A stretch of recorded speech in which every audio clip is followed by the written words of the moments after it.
Thank you for being here. Thank you for listening to me. My name's Dr. Colin Robertson. I'm a part of the research team. I joined Zinzino just at the end of last year myself, and the reason being is because I've spent the past 25 years working in everything from clinical health as a clinical exercise physiologist all the way through to helping athletes prepare for the Olympic Games, to climb Everest, row across the Atlantic, you name it. I've worked in that space, but my key drive has been how to improve global health. And when I became aware of Zinzino and what Zinzino was about and its philosophy and its key flagship product, which I'm about to take you through now as quickly as I possibly can, I'm sure I'll get to speak to you about this again further down the road. I realized that this was a true game-changing product, and that what we had was a way to help the world to heal, to really invest in preventative health and help people to live better quality of life. So over the next 10 minutes, I am going to take you on a whistle-stop tour through our key product, which is the Ascent Oil, which is that game-changing product when it comes to health. Because prevention is better than cure. And something that's been left behind in our technical evolution is our cellular health and the importance of our cellular status. We all are, every single one of you, hundreds and hundreds of people on this call this evening, this afternoon, this morning, are a collection of billions of cells. And from the moment we are born, all the way through, those cells are turning over. Your health cannot be as optimal as it has the potential to be if you're not right at a cellular level. And this hinges off a key factor. And this comes down to the ratio between those polyunsaturated fatty acids, those omegas, principally omega-6 and omega-3. And we have a problem in the world that we are out of balance. For most people, we encourage them to increase their omega-3s in their diet and reduce their omega-6s. But it's nigh on impossible because the way in which food is produced nowadays, mass manufacture of production of foods, has changed the way we eat and what's available to us. And actually accessing those good quality sources of those omega-3s, particularly the marine-based omega-3s, the DHA and the EPA, have become harder and harder to achieve as our societies have changed and our dietary behaviors have changed along with it. So we have this out of balance ratio with regards to the food we consume and therefore what happens at a cellular level. And this is something that we need to be proactive about correcting. We have to do this in advance. This way we can put ourselves in a better state of preserved health. But we need to look at our diet, because on the left here, we've got our fatty fish, we've got our wild salmon, we've got our rich sources of those omega-3s. But the reality is most people consume the types of fish when they consume fish from the sources on the right. When it comes to those omega-9s, which you haven't mentioned, omega-9s play such a key role in our health status as well. Well, that comes from that virgin olive oil, that extra virgin olive oil from those olives. And yet, and it's very true over in India, 75% of Indian oil consumption comes from palm oil and soybean oil, which again is richer sources of those omega-6s.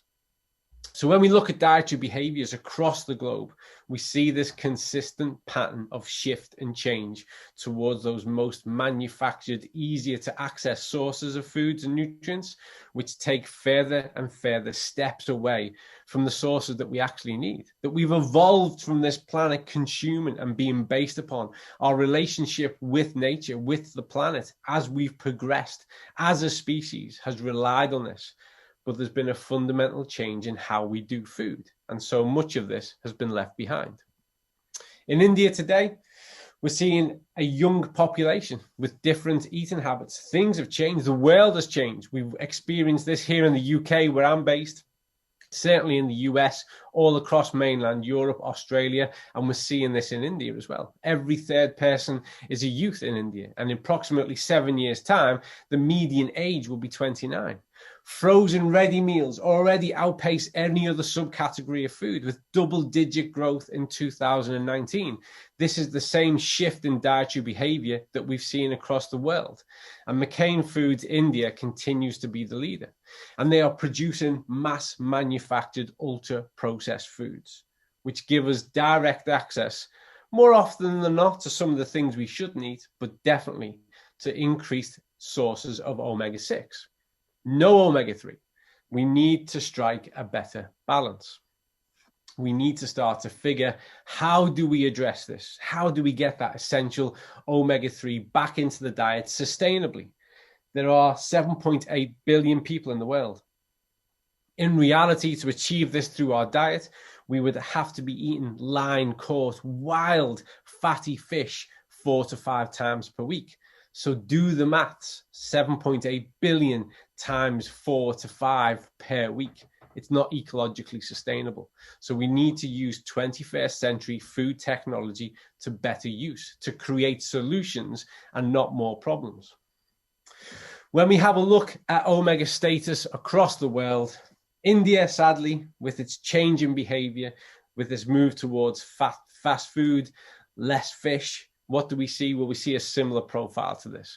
We see an average omega-6-3 ratio of 14.8 to 1. So that means that within the cell, we have 14.8 omega-6 to 1 omega-3. And really, we want that ratio to be less than 4 to 1 in order for us to reach that plateau, that level in which we know those inflammatory markers are down and the status of the cell is optimized. We get this nice permeable membrane.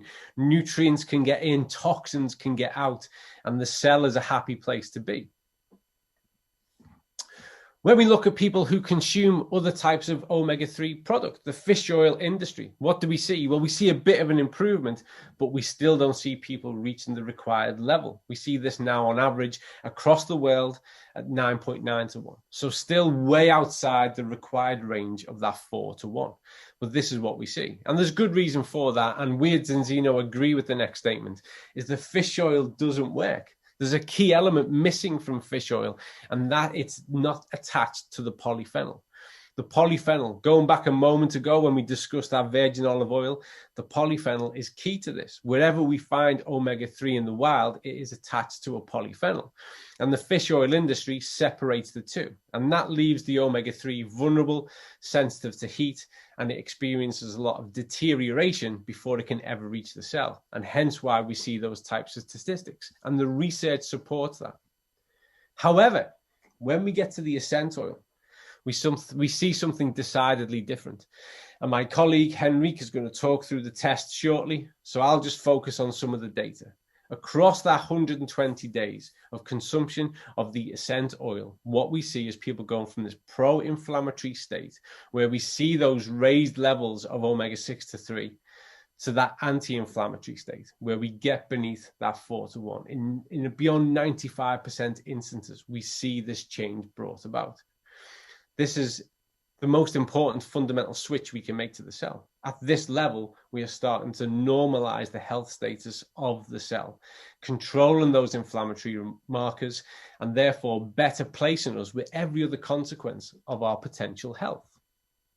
So what we see here, so regardless of where a person started from, whether they were taking no omega-3 supplements, whether they were using something from that fish oil industry, once they commence their journey, that 120-day period, we see that change take place. We see those people achieve the level required to optimize the inflammatory status, to reduce those inflammatory markers and optimize the health of the cell. This is critical to our health. It's critical to our gut health, our brain health, our physiological well-being. And it's something that shifts our risk away from more chronic diseases and illnesses. So how does it do it? What's the magic within this formula? What makes it unique? And it is unique. Hence why I am now at Zinzino, to drive this further forward and to help to change the health of the world. Well, first of all, we have certified from sustainable aquaculture, friend of the sea, good quality fish that comprise the oil that makes it to the essential oil. Secondly, we have the Pequod olives, pre-harvested, cold pressed, packed with polyphenols, 750 milligrams per kilogram versus the industry standard of 100 milligrams per kilogram. So we have quality. We have the two essential ingredients, component parts of the essential oil, which is the good quality fish that provide the oil. And then we have the high polyphenol packed phytonutrient oil, the olive oil, that is wrapping that up and acting as a chaperone, protecting that omega-3 as it goes through the stomach, enabling it to reach the cell. The olive oil alone acts as an anti-inflammatory, unleashing the omega-3 to take charge of the cell and further control those inflammatory markers.